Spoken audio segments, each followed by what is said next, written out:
You can call me Poe, and I'm from Seattle, Washington. I have 36 years of nursing experience. So I was a nurse from American Samoa, and I worked at LBJ. I was educated back home at American Samoa Community College, and I took my nursing board exams there. I actually came to school to get my bachelor's in nursing, but I met a guy, and he's from Seattle, and he wanted me to stay here, but I had to go back after I graduated to work for the government for a year. And then when I came back here to Seattle after a year, I drove by to go meet the school for my children. I was shopping for schooling, and I saw Providence Mount St. Vincent, and I said, I want to work there.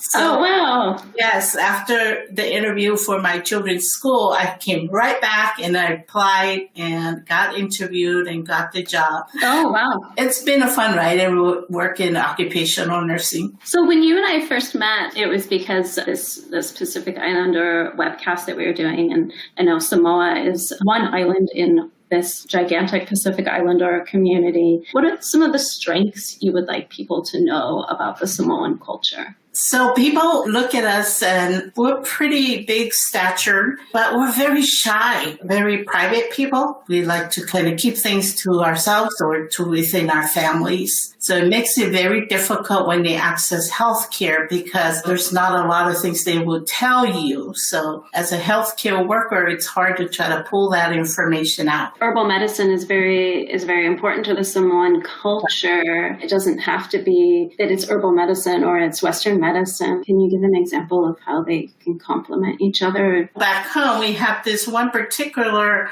medicine. It's called Vaituaula from a certain bark or plant. It's the cure for all ailments. I think if we just value that part of the culture, if they are taking it, then why not? We do whatever the treatment may be. Well, you could take that supplement and just respect that that's what they like and accepting that as a treatment.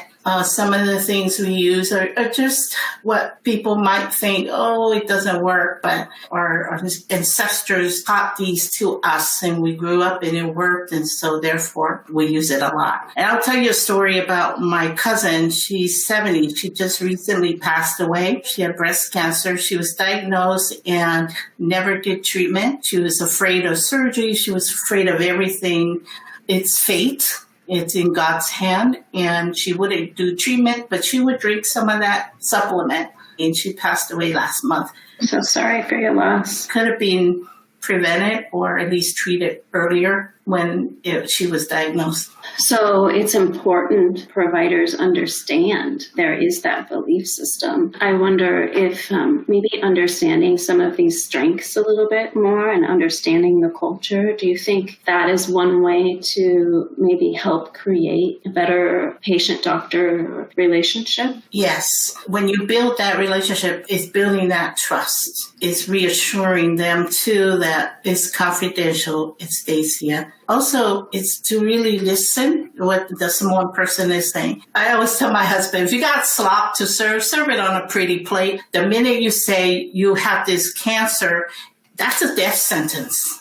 If I don't do all that, then I'm going to die. So it's the presentation of that information.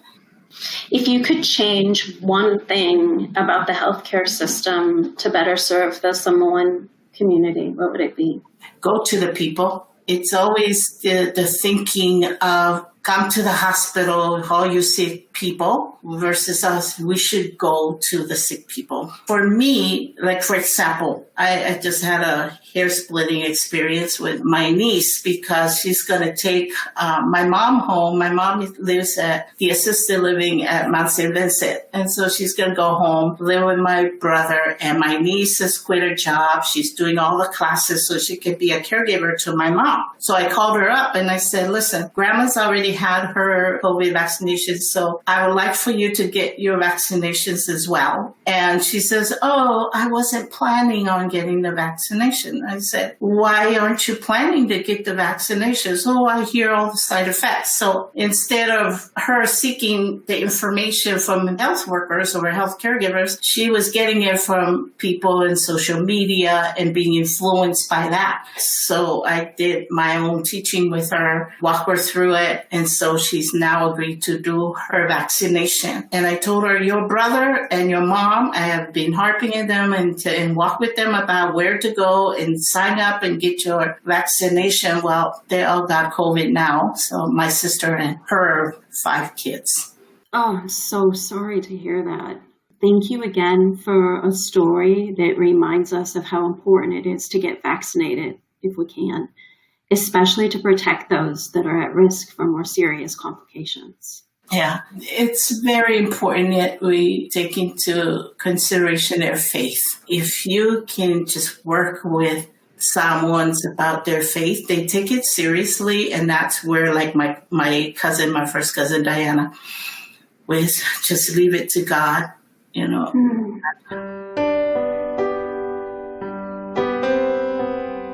Paul, thank you so much for this conversation. I look forward to more conversations. You're welcome. Thank you for having me.